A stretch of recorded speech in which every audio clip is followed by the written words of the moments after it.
Thanks for clicking on our faces. We are back again this month for another book review and discussion. So I am Susan Superior. I'm not here alone. I'm here with my buddies here. We have to my right, maybe your left, depending on where you're looking, is Raven. How's it going? Hey, everybody. And down below, we got E Boogie. What's up, though? Hello. So, continuing with our theme, this is the last of the series that we're doing, which is the book that inspired the movie. And this month's book, of course, is Silence of the Lambs. And this book was selected by none other than E Boogie. So, tell us a little bit about why you picked the book, what your rating was, and a little bit of spoiler-free discussion of what you liked and didn't like about the book. I would say for I have always really liked this movie. And for me, a big part of that obviously was Anthony Hopkins' performance. But then also I really loved that it followed a female lead. Mm-hmm. And another aspect for me was I wanted to start to get more into like these almost crime thrillers.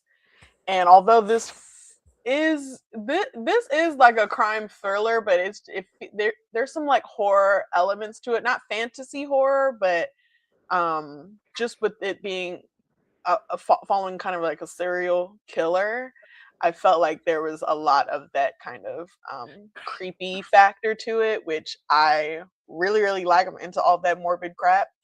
And so also another facet is like there's like I would say there may, now I'm thinking about it, I don't remember when this book came out, but kind of like the 90s, early 90s, maybe even late 80s, there's been a lot of like crime bestsellers, and they kind of had this cult following. And if I had to pick a name out of a hat, I would say this is one of the ones that would come to mind if it was $1 million question. What is a crime thriller from?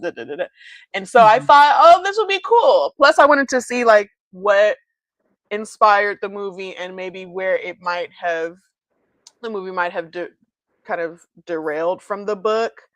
But I'll get into more of that later in my review. Okay, I just did a quick little Google check. And so apparently came out in 1988. So almost there by the time it got popular, 90s. So That's right. So what was that?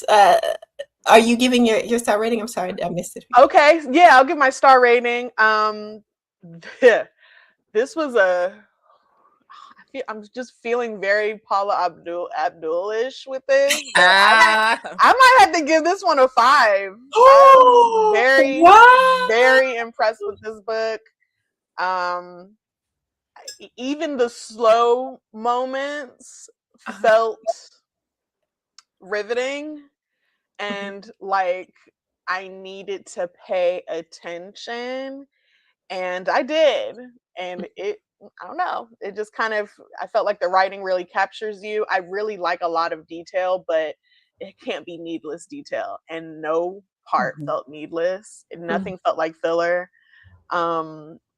Even though I knew where it was leading, it still felt fun to kind of put clues together and go through this journey with oh God, now suddenly I'm like, I've lost her name. Starling. Yeah. Yes. And just go with her step by step of the way as she's trying to solve this mystery and save this latest victim of Buffalo Bill. Okay. Okay. So 5 stars. You usually don't give out 5 stars so liberally. Like I get close, but I feel like I'm getting closer and closer to like what I really, really like. And this book really captures that. I think on one hand I can count how many 5 stars you've given out. But Raven, would you like to go next, or would you like me to go? Yes. Okay, this was just like the last time. One of those books that um I saw the movie first because my Mima was always watching. Now that I'm thinking about it, I'm like, she was always watching some really creepy, Oh, both yeah, my grandmas, like it's creepy, scary. crazy stuff. And so she would watch like just TNT or whatever, and Silence of the Lambs and Red Dragon would come on a lot, and we would watch both. And I was like, what is this? And but I didn't know they were based on books, so it wasn't until I got to be an adult that I was like, oh wait, like I saw it in we lived in New York then, so I saw it in New York Public Library. I was like, well, let me just get it. So I didn't tell y'all, but I did read this already, but it was years ago. So I've heard forgotten stuff of it. I'm like, this will be like reading it for the first time again. Mhm. And I remember loving it then. I just couldn't remember why. This time, like it was even better upon the reread. I just could not put it down, and I didn't. And last time I read part of it like in the book, and then the other part I read like with the audiobook because I really liked hearing like I really love hearing the voices and stuff like that. But this time I just like read it, with the regular book, and it still was just as riveting. So good. Love the characterization. Um, I love the subject matter. I think it's exactly what you were saying, Aaron. Like it's like even though it's not like fantasy horror, like supernatural horror, it was still just as horrific because of the subject matter, which I liked, and love that it was a female lead. And I also love that they didn't romanticize that, like everything you would expect of a female detective going through a situation like this. I felt like it felt very realistic, every scene, the things that she dealt with. And so loved it. 20 stars, no, 5 stars. 5 stars. Especially Oh, like okay. I had to go back and make a list of like I try to just keep a list of my favorites so I know when my kids get older, like and can read some of this stuff, like what should I have, what should I just keep in my library for them without giving away. And I went back and added this to my list. Like this is one of those Oh, ones. If I find it to buy in a good, edition, I'm gonna buy it and keep it so they can have it. Loved it. they have those. I've seen them online all the time. Those like book review booklets, like note journal things that you can put together. Mm. They look so cute. I'll send you the link. That's what I need. Very Yes, interesting. that's what I need. So I can just give it to them when they're of age to Yeah. be reading this kind of stuff. Yes. So just putting that out there. But okay, guys. So this is my first time reading a book. And I never watched the movie too. So after I read the book, I went to the library and they had it able to rent. So I rented the movie. Oh, Love that. I Yeah. wish I could watch that movie for the first time. Mhm. So spoiler free thoughts on the book. I did again, like you all, enjoy that it was a female lead. One thing about me, I mentioned this before on the show many moons ago. I have two genres that I find myself always drawn to. One of them is a smut genre because I love reading little Uh, books, and the other is a good thriller. Like I love me a thriller. It does it for me every time, and this one was no different. I must say, I really enjoyed the descriptions of things and how realistic they were. Some parts were uncomfortable to the point of how descriptive they were, and I was like, who's this author? Do we need to check their hard drive? Like, what's that? Some of it was very uncomfortable. Um, but I was always very entertained, and even though there was a portion of the book that I was kind of like, I had to like go back and re-listen to because I listened to this on Audible. I had made my fiance send me a credit, and we went ahead and get it done. So I tried to do that way, but I couldn't get without one AI voices. I tried, but I went to get Audible, and yeah, I enjoyed it the whole ride pretty much. I will, though, be a little conservative in my rating and give it a uh, 4.5. Totally fair. no, Totally because fair. when it's everybody else, you round it up. So what Okay, you then I'll gonna give it make a that a 5? 4.4. 4.4 to keep it down to Okay, more all right. right, all right. If we want to get technical, bring it up. Hey. But with that being said, it's time to get into everyone's favorite time, which is spoiler time.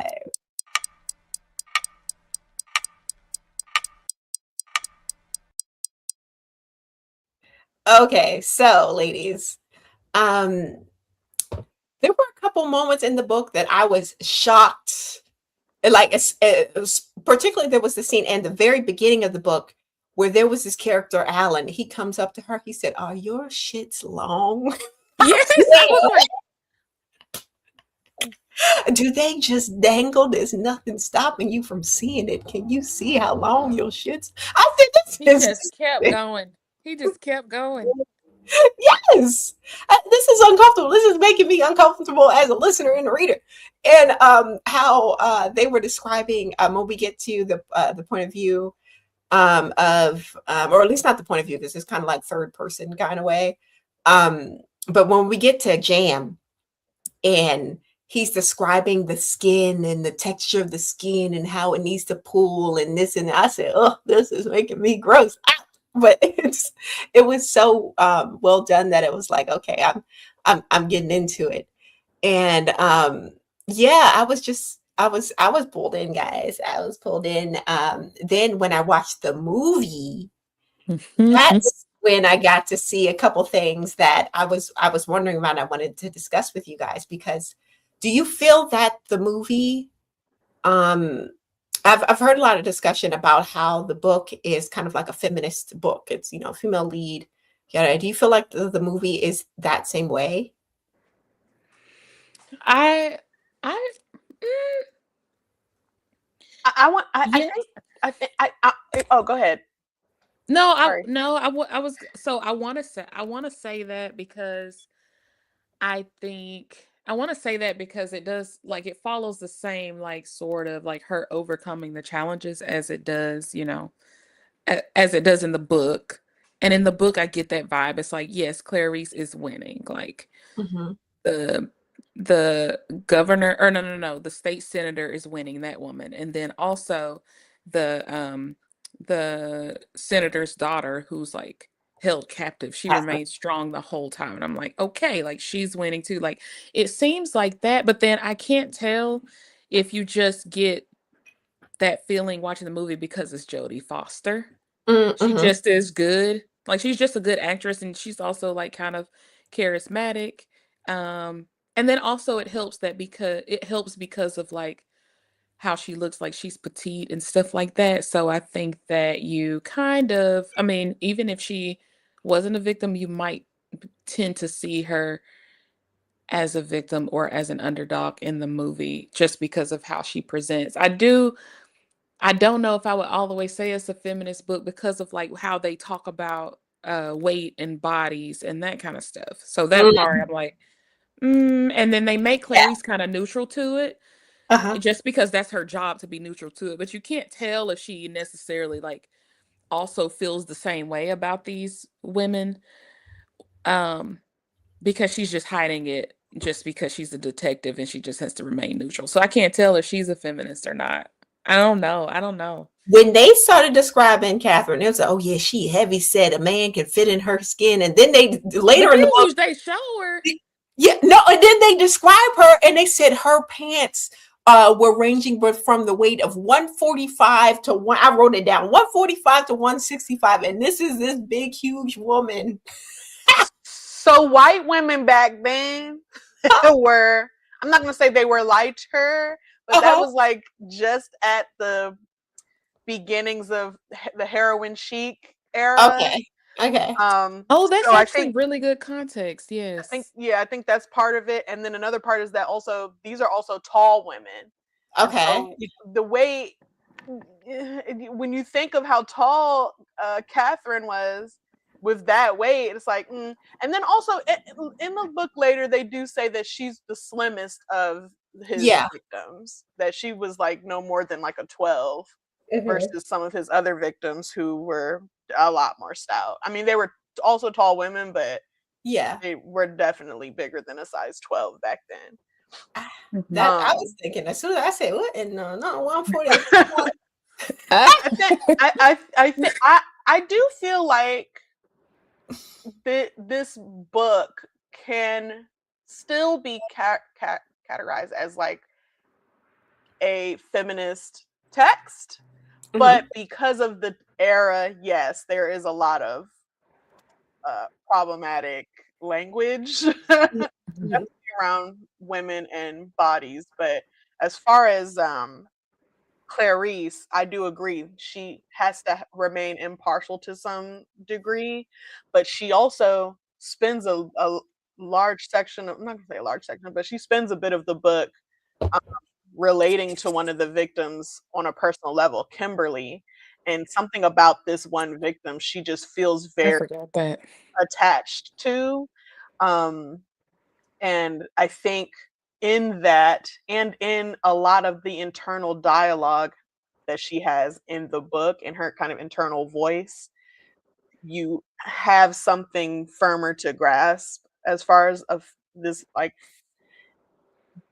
big hailed feminist character versus the movie where while Jodie Foster, yes, like she is very skilled and I would say sometimes even typecast as a very strong female lead because of her ability to steel herself in these different situations her character finds herself in, and especially in the movie. But there's a lot of internal things happening in the book that doesn't translate and just doesn't happen in the movie that I think separates the two versions of this character. So I would say the book for sure. The movie, mm, yes, slightly though. Okay. Comparison. Something you just said about something you just said, you said that like there's a lot of stuff in the book that isn't really shown in the movie, and I think that is very true of Hannibal Lecter and then the Mhm. head detective, the sergeant, or who whatever his name is. They to Crawford. me, yes, they to me in the book seem like feminist characters, whether they want to be or not, because they take Clarice very seriously, Mhm. even when she doesn't. They take her like they really don't think of her as a student or as a beginner or anything like that. I mean, Hannibal Lecter, like he plays on that a little bit when she first gets in there, but he recognizes that she's very intelligent and like even clever and can solve the case even before she can, even before she realizes that. And so, but you don't really get that in the movie, I think. I mean, you see the couple of scenes where they like, where they do mention that like she can do the job, she's clever or whatever. But you don't get that kind of like back and forth like you do in the book that really shows that both of them for different motives, or for whatever reasons, really believe in her abilities. And I liked that. I loved those exchanges because I could see how like just in the scenes where she's like conversing with them and working with them, she becomes even more of a standout detective because they Mhm. continuously push her to do more, and I love that. Yeah. So for me, I think that originally I was thinking that I wasn't sure. Like I was on the fence because with the whole 140 being plus size thing, but now with the context, I'm like, okay, maybe. And with them, the author kind of going out of the way to show us how, or at least tell us how, Clarice is very capable. Like she was the fastest shooter in her class. Like that was something that was like made note of pointedly. And she's capable enough that they're taking her as a student to do this big case that's involving the senator's child, or the congresswoman's child, or whatever the case may be. Um, so I did like that. When it came to the movie, um, I noticed that they kind of cut out her being like so skilled with like the gun and things like that. I've noticed, but they showed her competency in other ways. And this is one thing that I noted particularly when watching the movie, because recently I've been watching a lot of older films like in 1980s, 90s, whatever. And I noticed what care they took in The Silence of the Lamb, the film, to not exploit the bodies of these women. And older like 80s Mhm. movies, they love showing a boob, they love Yeah. showing this Yeah. tits. Yeah, it's side boob, whatever the case. Side boob is modest in an 80s film. You're getting full nipple, right? But in this film, they went out of their way not to do that. In the book, when we get Jam and he's originally going after Catherine and he knocks her unconscious, he's touching full breasts, right? Talking about, oh, Mhm. nice, good, or whatever he said, good. But in the movie, they showed it was her back she was looking at. Same thing with the woman on the table who was deceased. They showed her like her back, like they didn't go out of their way to show boob and nudity, which I felt was very it was different for the time in film that it was in. And I appreciated that about the movie. And honestly, I liked the book and the movie so much that I even went on and watched the second movie. Yeah, okay. All And right. the second movie, first of all, I was pissed off because who is this this Clarice? This is not the same Clarice. Jodie Foster did not return for number 2, child. We had this other lady, I forget her name, so I had to look it up real quick. It's Julianne Moore, right? Julianne Oh, Moore. okay. Julianne Oh, I like her. Moore. I like her. I think I I knew don't know about who this it movie. I is. skipped it. I didn't like her in this because I was like, who is this woman? This is not our Clarice. And I feel like that movie kind of took a step back when it came to the feminist kind of stance of the book in the first movie. So I was a little turned off by it. But yeah, I would say that both, now that I have the context of, it being like, model thin, like supermodel thin was like the end thing of the time. I guess I would say both would be kind of feminist pieces of work. But yeah, particularly the movie, the first one, I feel like they definitely went out of their way to be a little more mindful, especially in the time. But yeah, I liked it, guys. I liked it. And Yes, this is such a good pick. Yeah, great pick. Thank you. Good series. But before we go, shout out to Barney and Hannibal Lecter for doing his job very well. No one else was listening to that man. He's employee of the month. Shout out to him. He was actually very persistent. Yeah, he kept trying, and they were not listening. Nobody was listening. But he's the only one who was at his job, doing his job the way it should be done. And so much so that Lecter had to shout him out at the end of the book, like, yeah, shout out to Barney. Shout out to you, Bruce.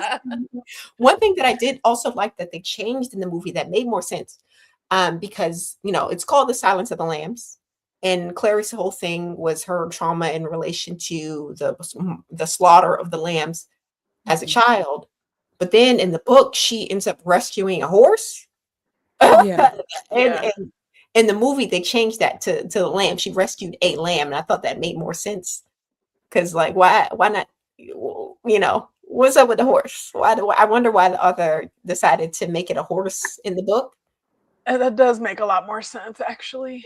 Yeah. So I was like, because it was like in the book, they were trying to make the horse a proxy for the lambs because she could save the horse. But I'm like, the horse is bigger, so you definitely could have saved a lamb and run with it for sure. Yeah.